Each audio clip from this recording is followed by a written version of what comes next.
Everyone knows who the Buddha is, the jolly fat guy who seems to not have a care in the world. This is not an accurate representation of the Buddha. In fact, it's not even him.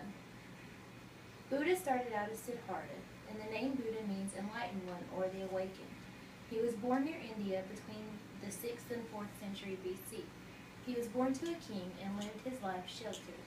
His father never wanted him to face the hard reality that most during that time faced, so he closed Siddhartha within the palace walls. It wasn't until he was around 26 that he ventured past the walls into the outlying kingdom. There he saw 3 different men of varying stages of life. The first man he encountered was an old man, the second a dying man, and the third a holy man. After seeing the holy man, he knew that he wanted more in life. He wanted the kind of peace that he witnessed within each man. He left his wife and son within the palace and left to find a higher calling. Siddhartha wandered around India looking for purpose, and towards the end of his journey he sat underneath a Bodhi tree and meditated.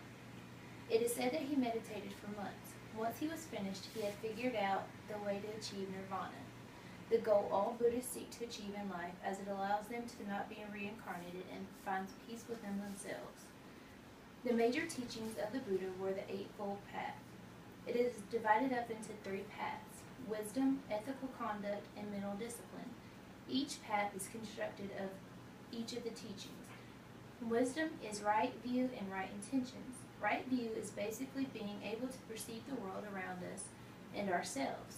Right intentions means you put in the right time and energy into Buddhism. Ethical conduct is right speech, right action, and right livelihood. These 3 help us take care in our actions, speech, and daily living so that we do not bring harm to others. Mental discipline is right effort, right mindfulness, and right concentration. These allow us to develop the right mindset to be able to cut through our delusions and to meditate. He also came up with the 4 noble truths. The first noble truth is, life is frustrating and painful. This is to show us that no one will ever go through life without some kind of trials. It also shows us that we are not the only one who suffers. Everyone will have hardships. The second noble truth is, suffering has a cause. It is just not a random thing that happens because it is time. Suffering is a way to show that we are living. If you do not have anything to overcome, then you are not living. The third noble truth is, suffering can be ended. Being comfortable with yourself and stop focusing on what you cannot control. The fourth noble truth is the way or the path to end suffering. This truth focuses on meditation and going within ourselves to find peace.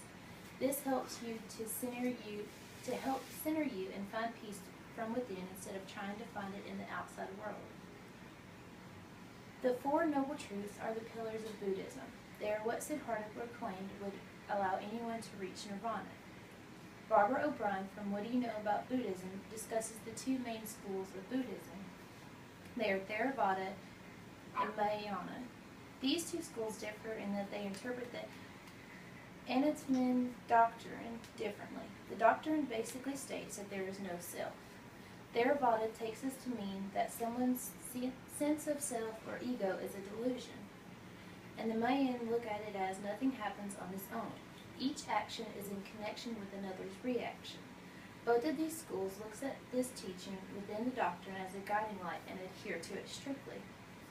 The last fact that I want to share with you about Buddhism is this. Buddha is not the fat, jolly man you know and love. This depiction of him is inaccurate. It is actually a Chinese monk.